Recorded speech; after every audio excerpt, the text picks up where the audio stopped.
जो खेलों से दिलचस्पी रखते हैं लोग, मैं उन्हें दावत देता हूं कि वो नारोवाल स्पोर्ट्स सिटी का विजिट ज़रूर करें और पिछले 25 सालों के अंदर अगर इसकी निसफ फैसिलिटी भी या इंफ्रास्ट्रक्चर पाकिस्तान में किसी जगह तामीर हुआ है तो मैं मुजरिम हूँ।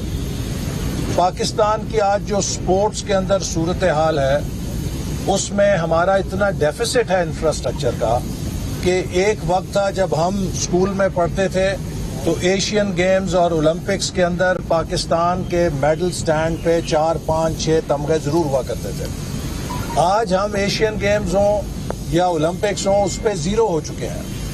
तो अगर पाकिस्तान में एक बैनुल-अक़वामी मेयार की स्पोर्ट्स विलेज या स्पोर्ट्स सिटी बनाई गई कि जिससे हम पाकिस्तान के नौजवानों को खेलों की बेहतरीन तरबियत दे सकें, जहां पर रेजिडेंशियल बेसिस के ऊपर स्पोर्ट्स की क्लिनिक हो सकें, जहां पे नेशनल और रीजनल गेम्स करने का इंफ्रास्ट्रक्चर मौजूद हो, तो क्या इसमें गुनाह हुआ है कि ये मंसूबा पाकिस्तान के अंदर गया है?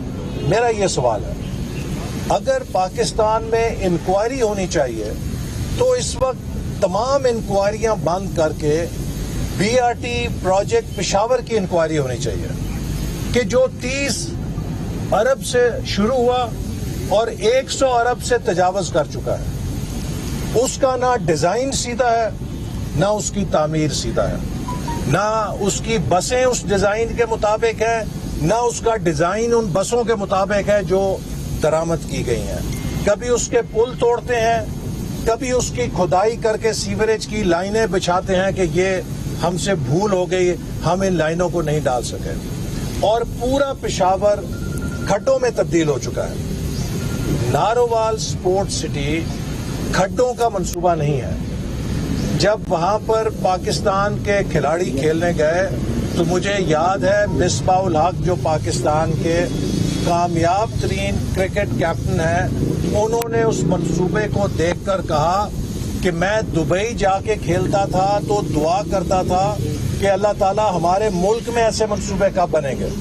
तो मुझे नारोवाल आके पता चला है कि ये मंसूबे बनेंगे नहीं बल्कि बन चुके हैं पाकिस्तान के अंदर। तो एक ऐसे कामयाब मंसूबे को किसी कंट्रोवर्सी में डालने की बजाय उसको मुकम्मल करने पे तवज्जो देनी चाहिए।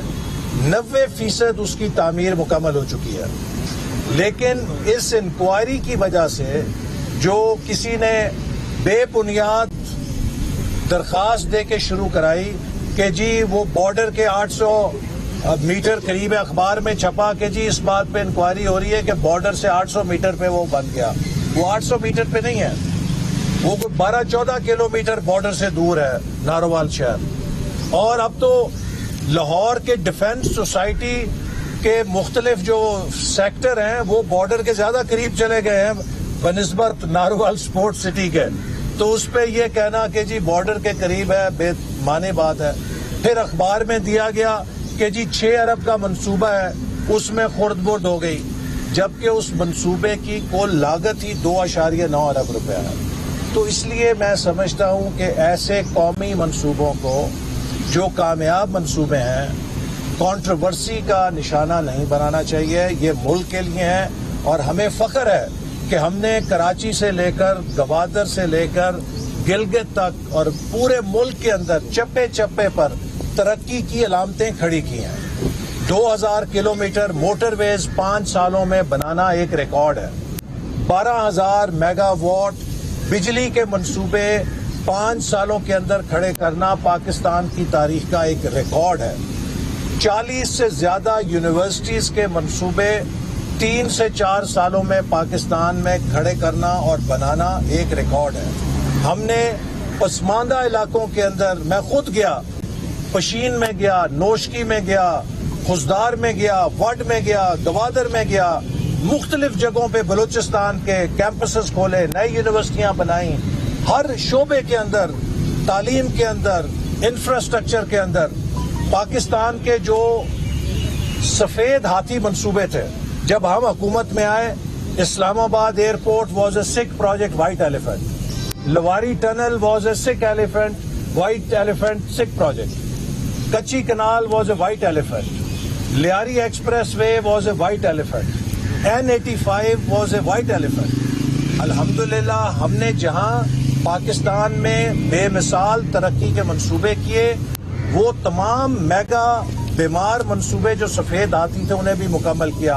आज लवारी टनल मुकम्मल है, आज N85 गवादर से कोयटा मुकम्मल है, आज लियारी एक्सप्रेसवे मुकम्मल है, आज इस्लामाबाद न्यू इंटरनेशनल एयरपोर्ट मुकम्मल है, आज कच्ची कनाल बलूचिस्तान के डेरा बुगटी को सैराब करने के लिए मुकम्मल है और पानी लेकर जा रही है। तो अल्हम्दुलिल्लाह जो हमारा तरक्की का सफ़र था हमें उस पर फ़ख्र है, हमने दयानतदारी से इस मुल्क की खिदमत की है। अब अगर हमें किसी किस्म की कंट्रोवर्सी में सियासी बुनियाद पे उलझाया जाएगा तो हम उस कीमत के लिए तैयार हैं, हम उससे खौफजदा नहीं होंगे।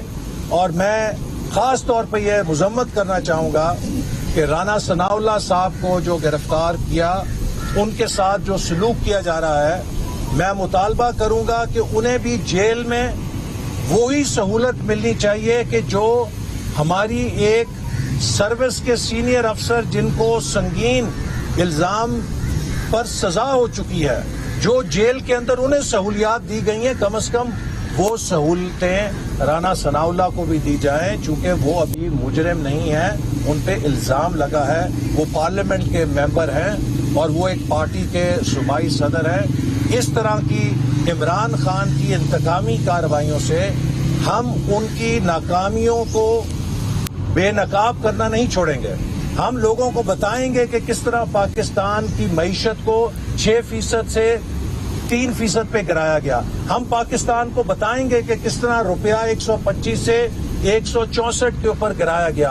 हम पाकिस्तान को बताएंगे, अवाम को बताएंगे कि इंटरेस्ट रेट 5-6% से 12% करके पाकिस्तान के कर्जों का बोझ दुगना क्यों किया गया। इमरान खान पाकिस्तान की मईशत को डिमोलिश करने के मिशन पे मुसल्लत किए गए हैं। हम इनके आगे मुज़ाहमत करेंगे, इनका रास्ता रोकेंगे, ना इनकी गिरफ्तारियों से डरते हैं, ना इनकी धमकियों से डरते हैं। और पाकिस्तान के गरीब अवाम, मजदूर, किसान और पाकिस्तान के ताजर उनकी आवाज़ बन के इनके बजट को जो IMF का सरेंडर डॉक्यूमेंट है उसके खिलाफ हम मुज़ाहमत करते रहे। ऐसे इकबाल से भी बताइएगा, जिस राना सनाउल्लाह को पहले से पता था कि उनको गिरफ्तार कर लिया जाएगा, आपको भी ऐसी फीलिंग है? देखिए, मैंने जैसे कहा कि इस वक्त हम सब एक मिशन पे हैं, हम पाकिस्तान में जमहूरियत की जंग लड़ रहे हैं। आज जो कुछ इमरान खान एक फैशिस्ट रूल की सूरत में इस मुल्क में कर रहा है, Imran Khan is making Musharraf look like a Democrat. आज मीडिया की आज़ादी को देखें आप कहाँ चला गई है, आज सियासी आज़ादियाँ देखिए कहाँ चली गई हैं, आज अवाम की हालत इज़हार देखिए किधर चली गई है। जो 3rd degree tactics Imran Khan सियासी मुखालफों के खिलाफ इस्तेमाल कर रहा है, कम अज कम मुशर्रफ के दौर में जो बदतरीन आमरीत का दौर था, इस तरह के हथकंडे नहीं आजमाए गए थे। और Imran Khan is making Musharraf look like a Democrat. तो ये आप देखिए, इससे मुल्क के जो जमहूरियत और आइन के ऊपर खतरात हैं उनका अंदाजा कीजिए। लेकिन हम इस मुल्क को कायदे आज़म का पाकिस्तान बनाने के लिए, रूल ऑफ लॉ के लिए, कॉन्स्टिट्यूशनल सुप्रीमेसी के लिए और इस मुल्क की डेवलपमेंट के लिए, CPEC के लिए, ये वो मकासद हैं जिनके लिए हम अपना मिशन पे खड़े हैं। हम में से हर कोई गिरफ्तारी के लिए तैयार है, हम सब के घरों में बैग तैयार है। किसी वक्त भी हुकूमत हमें जेल में डाले, हम उसको खुशी से तमगा समझ के सीने से लगाएंगे, लेकिन इस इमरान खान की हुकूमत के आगे ना झुकेंगे ना बिकेंगे। सर ये बता दें, अभी आपने खुद ही मुशर्रफ साहब का जिक्र किया, तो आप क्या समझते हैं कि मुशर्रफ इमरान खान से बेहतर हुक्मरान हुआ? देखिए, मैं समझता हूं कि जो मुशर्रफ दौर है वो बदतरीन आमरीत का दौर था, लेकिन इमरान खान ने जो फैशिस्ट पॉलिसीज इख्तियार की हैं, ये मुशर्रफ के दौर से भी बदतरीन है। मुस्लिम लीग नून के रहनुमा एहसन इकबाल पिंडी में मीडिया से गुफ्तगू कर रहे हैं।